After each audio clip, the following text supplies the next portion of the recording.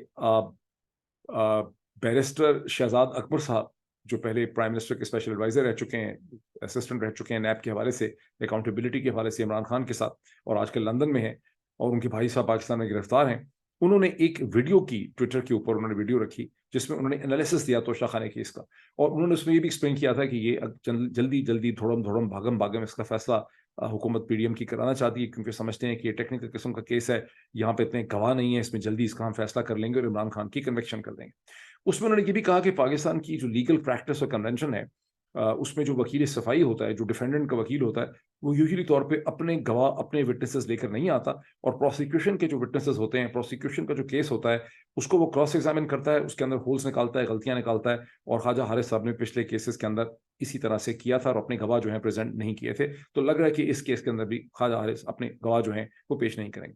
لیکن آج حارث صاحب نے یہ کہہ دیا ہے, ان کی عمران خان کے وکلا نے, کہ ہم اپنے گواہ لے کر آنا چاہتے ہیں. اب وہاں پر ایک کھلبلی مچ گئی ہے. دلاور ہمایوں صاحب اور ان کے ساتھ جو بھی وکیل شکیل ہیں الیکشن کمیشن کے, وہ سب نے دھاڑے ماری ہیں, بہت پریشان ہیں کہ بھئی آپ کہاں سے اپنے گواہ لانا چاہتے ہیں. اور کیونکہ عمران خان نے اپنی اسٹیٹمنٹ میں یہ بھی لکھوایا کہ میرے خلاف جو سرکاری گواہ کھڑے کیے گئے ہیں یہ ڈاکٹرڈ ہیں, یہ حکومت کے کنٹرول میں ہیں, یہ جو ہیں ان کی کوئی انڈیپینڈنس نہیں ہے, اور ان کو میرے خلاف استعمال کیا جا رہا ہے, اور ان کی تمام اسٹیٹمنٹس جو ہیں ان کی کوئی لاجیکل یا فیکچوئل پوزیشن جو ہے وہ نہیں. تو اب وہ کون سے گواہ ہوں گے جو یہاں پر عمران خان کے وکلا پریزنٹ کریں گے؟ اور عمران خان کے وکلا نے ان کو پریزنٹ کرنے کے لیے 2 دن کی مہلت بھی مانگی. انہوں نے کہا کہ اگلی ہیئرنگ جو ہے آپ 2 اگست کے بجائے 3 اگست کو کریں. لیکن دلاور ہمایوں نہیں مانے, اور دلاور ہمایوں نے کہا کہ آپ کو پتہ ہی ہوگا کہ آپ نے کون سے گواہ لے کر آنے ہیں, آپ کل ہی جلدی گواہ جو ہے پریزنٹ کریں. اور صبح 9:30 بجے تک انہوں نے اس پروسیڈنگ کو ایڈجورن کر دیا. اب جو اس میں انٹرسٹنگ بات ہوئی ہے, جو بھی چھپی تو کہیں نہیں ہے, لیکن وہاں پر former prime minister Imran Khan صاحب کے جو ملٹری سیکرٹری ہیں, اب عمران خان صاحب جب آئے تھے ایز پرائم منسٹر اگست 2018 میں, تو اس وقت I think probably brigadier Warraich جو ہیں وہ ان کے ایم ایس تھے. بعد میں جب وہ چلے وہاں سے نکلے تو اس وقت بریگیڈیئر محمد احمد ان کے ملٹری سیکرٹری تھے. لیکن اب عمران خان کے وکلا جو ہیں وہ چاہتے ہیں, وہ غالباً یہ چاہتے ہیں کہ ایز اے گواہ ایم ایس جو ہیں بریگیڈیئر امتیاز وڑائچ, جو بھی ان کا نام ہے, جو سیکھنے سے پتہ نہیں ہے, لیکن شاید وڑائچ ان کا نام ہے, ان کو بھی یہاں پر ایسے کہتے ہیں ایز اے گواہ وہ پریزنٹ کرنا چاہتے ہیں. یہ بڑی انٹرسٹنگ چیز ہے, بیکاز ایم ایس جو ہیں ابھی بھی میرے خیال سرونگ آرمی آفیسر ہیں, اگر وہ شاید ابھی پروموٹ ہو کے میجر جنرل نہ ہو گئے ہوں. بہرحال کیونکہ کہنا یہ ہے کہ جو پرائس ڈٹرمنیشن کا لیٹر آتا تھا کہ یہ گفٹ اویلیبل ہے یا آپ لے سکتے ہیں, یہ اتنی پرائس پہ اویلیبل ہے, وہ تو ایم ایس بھیجتا تھا. تو وہاں پر یہ بھی اب ایگزامن کرنا پڑے گا ایڈیشنل سیشن جج صاحب کے سامنے کہ ایم ایس کس کیپیسٹی میں پرائس ڈٹرمنیشن کرتا تھا. اور کچھ دن پہلے خبر آئی تھی کہ نہ صرف وہ پرائم منسٹر کو بھیجتا تھا کہ کتنے کی پرائس پہ چیز دی جا سکتی ہے, بلکہ وہ خود بھی ان کو بہت سے گفٹ ایز ایم ایس کی کیپیسٹی میں ملے ہیں جو انہوں نے لیے ہیں, وہ بڑے اچھے قیمتی قسم کے گفٹ تھے. تو ایک تو یہ نئی کنٹروورسی یہاں پہ جنریٹ ہو جائے گی. اور ابھی تک نام دیے نہیں ہیں گواہوں کے عمران خان کے وکلا نے. اب وہ کل, اور وہ مانگ رہے تھے وقت ایک ایڈیشنل, لیکن دلاور ہمایوں نے بہت زیادہ پریشانی اور سختی سے ان کو کہا ہے کہ آپ یہ نام کل میرے سامنے ہر صورت لے کر آئیں. اب یہاں پر ایک اسٹریٹجی یہ لگتی ہے عمران خان کے وکلا کی اور خواجہ حارث صاحب کی, جو بھی ان کی پوری لا فرم ہے, کہ وہ یہاں پہ ٹائم بائنگ کرنا چاہتے ہیں. اور ٹائم بائنگ کیونکہ ظاہر ہے کہ دلاور ہمایوں نے جو فیصلہ کرنا ہے, دلاور ہمایوں کے سامنے آپ دنیا کی بیسٹ ایویڈنسز لے آئیں, کچھ بھی کریں, اگر دلاور ہمایوں جیسا کہ کہا جاتا ہے انالیٹیکلی اسپیکنگ کے انڈر پریشر ہیں, تو ظاہر ہے وہ وہی کریں گے جس قسم کا فیصلہ ان کو کرنا ہے. اور تمام شواہد اور سرکمسٹانسز اور جو فلو اور ڈائنامکس ہیں, ان سے یہی لگ رہا ہے کہ دلاور ہمایوں نے دیکھنا نہیں ہے کہ دوسری سائڈ کیا کہہ رہی ہے, انہوں نے وہ فیصلہ کرنا ہے جو کہ فیصلہ سرکار جو ہے وہ چاہتی. لیکن عمران خان کے وکلا یہاں پہ ٹائم بائنگ کرنا چاہتے ہیں. ٹائم بائنگ کیوں کرنا چاہتے ہیں؟ اس لیے کہ انہوں نے ایک پٹیشن جو ہے وہ سپریم کورٹ آف پاکستان میں موو کی ہوئی تھی, اور آج وہ پٹیشن جو ہے وہ لگ گئی ہے, اور کل 2 اگست کو ایک 3 ممبر بینچ جو ہے توشہ خانے کے حوالے سے اس کیس جو چل رہا ہے ایڈیشنل سیشن جج کے پاس, اس کو روکنے کے لیے اور اس میں ریلیف لینے کے لیے ایک پٹیشن موو کی گئی ہے. پہلے بھی ویسے ایک پٹیشن لے کے گئے تھے ہائی کورٹ اور سپریم کورٹ میں, سے وہ ریلیف ان کو نہیں مل سکی تھی, لیکن ایک فریش کسی لیگل پوائنٹ پہ RS صاحب جو ہیں وہ یہ لے گئے ہیں پٹیشن. اور اب کل 2 اگست کو ایک 3 ممبر بینچ جس کو لیڈ کریں گے جناب یحییٰ آفریدی صاحب, جو کسی بھی طرح سے عمران خان سے ویسے سمپیتھیٹک نہیں ہیں اور نیوٹرل بھی لگتے نہیں ہیں, لیکن ان کے ساتھ جناب مظاہر علی اکبر نقوی ہیں, اور ان کے ساتھ جو نئی سپریم کورٹ میں ایلیویٹ ہوئی ہیں, دی سیکنڈ فیمیل وومن جج آف دا سپریم کورٹ, جو پشاور ہائی کورٹ کی چیف جسٹس تھیں, مسرت ہلالی صاحبہ اس بینچ میں ہوں گی, اور وہاں اس کی ہیئرنگ ہوگی. تو میرا لگ یہ رہا ہے کہ عمران خان کے وکلا کو apart from fighting this case here, ان کو ایسا لگتا ہے کہ وہاں سے انہیں کوئی ممکن ریلیف جو ہے وہ مل سکے گی. اب یہ بڑے انٹرسٹنگ پیراہے کے اندر یہ کیس داخل ہو گیا, بیکاز دلاور ہمایوں صاحب کی پوری کوشش ہے کہ 5 اگست تک اس کو ختم کیا جائے, اس کے بعد جلدی جلدی جلدی جلدی اس کا جو ہے فیصلہ سنایا جائے, اور جتنی تیزی سے ہاں دوسری طرف یہ ڈیسائیڈ ہو چکا ہے کہ نیشنل اسمبلی جو ہے وہ 11 تاریخ کو ڈیزالو کر دی جائے گی, یعنی بجائے 12 سے صرف 1 دن پہلے, اور 90 دن کے بعد الیکشن کا ایک چیلنج یا اسائنمنٹ جو ہے الیکشن کمیشن آف پاکستان کے سامنے آ جائے گی. اور شہباز شریف صاحب نے ایک ٹیلی ویژن انٹرویو میں یہ بھی فرمایا کہ میں سمجھتا ہوں کہ الیکشن ہوں گے ٹائم پہ, کوئی وجہ نہیں ہے, اب یہ تو الیکشن کمیشن کے اوپر ہے, اب الیکشن کمیشن کوئی اور فیصلہ کرتے ہیں. باقاعدہ انہوں نے کہا ہے کہ میرے خیال میں الیکشن ہو جائیں گے ٹائم پہ, لیکن یہ فیصلہ کہ الیکشن کب ہوں گے یہ الیکشن کمیشن آف پاکستان نے کرنا ہے. تاہم اگر گورنمنٹ 11 اگست کو چلی جاتی ہے تو آپ سمجھ سکتے ہیں کہ اس وقت جو ایک کھپ پڑی ہوئی ہے کہ روز نئی نئی جو لیجسلیشن اور بل جو ہے نیشنل اسمبلی اور سینٹ کے سامنے لائے جا رہے ہیں, اس کی وجہ یہ ہے کہ یہ کلیئر ہے کہ گورنمنٹ چند دنوں میں چلی جائے گی. ہم اب کھڑے تھے ہم 1 اگست کو, اب 2 اگست کا آغاز ہو جائے گا پاکستان میں, تو بہت سے قانون یہاں سے پاس کروانے کی کوشش جو ہے وہ کی جا رہی ہے. اب آئے اس دوسری ڈیولپمنٹ میں جہاں سپریم کورٹ آف پاکستان جو رہا دوبارہ سے ہیئرنگ ریزیوم ہوئی ہے, the trial of civilians by the military court, by the army courts. اور یہ آپ کو یاد کرواؤں کہ یہ جون سے یہ کیس چلتا ہے پھر رکتا ہے, چلتا ہے پھر رکتا ہے, اور 20 دن کے لیے ڈسپیئر ہو گیا تھا جون کے بعد. پھر 19 جولائی کو دوبارہ اس کی سماعت شروع ہوئی. اس وقت جسٹس یحییٰ آفریدی جو ہیں انہوں نے اس کورٹ کو یہ کہا تھا کہ ہمیں اس کا ایک لارجر بینچ جو ہے وہ بنانا چاہیے. لیکن میں اس کے اوپر پھر آتا ہوں. لیکن اب فیصل صدیقی صاحب, جب آج اس کی ہیئرنگ دوبارہ شروع ہوئی تو عدالت نے یہ کہا کہ ہمیں فیصل صدیقی صاحب کی پٹیشن دیکھنی پڑے گی. فیصل صدیقی صاحب بھی اس میں ایک پٹیشنر ہیں, اور وہ پٹیشنر ہے on behalf of apparently the so called civil society. ہم نے کئی دفعہ اپنے ویلاگز میں اس کا ذکر کیا, اخبارات ان کا ذکر کرتے ہیں, لیکن کبھی ٹھیک طرح سے سوال ایڈریس نہیں ہوا کہ فیصل صدیقی صاحب کون سی سول سوسائٹی کو ریپرزینٹ کرتے ہیں اور فیصل صدیقی صاحب کون. لیکن اب فیصل صدیقی صاحب نے 26 پیج کی پٹیشن ڈالی ہے, جس کا اوپر فیصلہ جو ہے وہ آج چیف جسٹس آف پاکستان جناب ریسپیکٹیبل آنریبل عمر عطا بندیال صاحب نے محفوظ رکھا ہے. لیکن یہ جو صدیقی صاحب کی پٹیشن کی بہت ہی انٹرسٹنگ اور دلچسپ ہے, بیکاز اس میں صدیقی صاحب نے اچانک اپنا ایک نیا رول اختیار کر لیا ہے. پہلے ایسا لگ رہا تھا کہ فیصل صدیقی صاحب جو ہیں وہ پاکستان کے لوگوں کے فنڈامنٹل رائٹس اور ان کے حقوق جو ہیں اس میں مرے چلے جا رہے ہیں, ان کو اس کی بہت فکر ہے, وہ سول سوسائٹی کو ریپرزینٹ کرتے ہیں, وہ چاہتے ہیں کہ پاکستان کے سویلینز جو ہیں ان کے ٹرائلز ملٹری کورٹ سے نہ ہوں. لیکن اب ایک نئے فیصل صدیقی صاحب یہاں پہ ایمرج ہوئے ہیں, جو یہ کہہ رہے ہیں کہ اگر چونکہ اٹارنی جنرل پاکستان نے وہ کہہ رہے ہیں کہ ایک لارجر بینچ بننا چاہیے. وہ کہہ رہے ہیں کہ لارجر بینچ بنے گا تو حکومت اور اسٹیبلشمنٹ اور تمام لوگ جو ہیں وہ لارجر بینچ کی رسپیکٹ کریں گے. ان ادر وہ کہہ رہے ہیں کہ اس وقت ان کے سامنے جو 6 آنریبل جسٹسز کا بینچ ہے, جس میں کون کون ہے میں آپ کو بتا دیتا ہوں. اس میں چیف جسٹس آف پاکستان جناب جسٹس عمر عطا بندیال ہیں, ان کے ساتھ اعجاز الاحسن صاحب ہیں, ان کے ساتھ منیب اختر ہیں, اور ان کے ساتھ یحییٰ آفریدی صاحب ہیں, پھر ان کے ساتھ عائشہ ملک ہیں, اور ان کے ساتھ مظاہر علی اکبر نقوی ہیں. تو یہ جو 6 ممبر کا بینچ ہے اس کے بارے میں کہہ رہے ہیں کہ بھئی اس کی کوئی حیثیت نہیں ہوگی حکومت کے سامنے, پی ڈی ایم کے سامنے. حکومت اس بینچ کے خلاف ہے, اس کی بےزتی کر رہی ہے, مجھے بڑا دکھ ہے, بڑا درد ہے. اور یہ کہ چونکہ اٹارنی جنرل یہ گارنٹی کر چکے ہیں, وہ پہلے ہی یہ ایشورنسز دے چکے ہیں کہ جب تک سپریم کورٹ کی اجازت نہیں ہوگی اتنی دیر تک یہ 102 لوگ جو مارک کیے گئے ہیں سویلین پروٹیسٹرز, ان کے کوئی مقدمے ملٹری کورٹس میں نہیں چل سکتے, ان کو سزائے موت نہیں ہو سکتی, ان کو عمر قید نہیں ہو سکتی, چونکہ ایشورنسز ہمارے پاس ہیں. تو اگر چند مہینے تک, یعنی دوبارہ غور سے میرے لفاظ سنیں, ایسا نہ ہو کہ آپ کو لگا ہو کہ میں نے کوئی غلط بول دیا ہے. فیصل صدیقی صاحب نے یہ فرمایا ہے اپنی پٹیشن کے اندر اور اپنے آرگومنٹس میں کہ چند مہینے تک اس کیس کا فیصلہ نہ بھی ہو تو کوئی فرق نہیں پڑتا. اور یہاں سڈنلی جیسے آپ دیکھتے ہیں کہ ایک بندہ اپنا لبادہ اور اپنے کپڑے اور اپنا سوٹ پھینکتا ہے, اس کے اندر سے اس کا نیا یونیفارم جو ہے نکل آتا ہے. مجھے انفیکٹ یاد ہے ایک بڑی خوبصورت فلم تھی جو آپ سب نے کو ضرور دیکھنی چاہیے اگر آپ نے نہیں دیکھی. ہو سکتا ہے بہت سے لوگوں نے آپ فلم دیکھی ہو. اس کا نام تھا دا ایگل ہیز لینڈڈ. بہت ہی پرانی فلم ہے, پتہ نہیں 1980s کی فلم تھی. It's a war movie of second world war, جس میں ایک جرمن کمانڈو یونٹ جو ہے اس کو برٹن کے ایک گاؤں میں بھیجا جاتا ہے برٹش دین پرائم منسٹر ونسٹن چرچل کو مرڈر کرنے کے لیے, بیکاز انٹیلیجنس ہوتی ہے جرمن کہ ونسٹن چرچل وہاں پر امریکنس کے ساتھ ایک میٹنگ کے لیے آ رہے ہیں.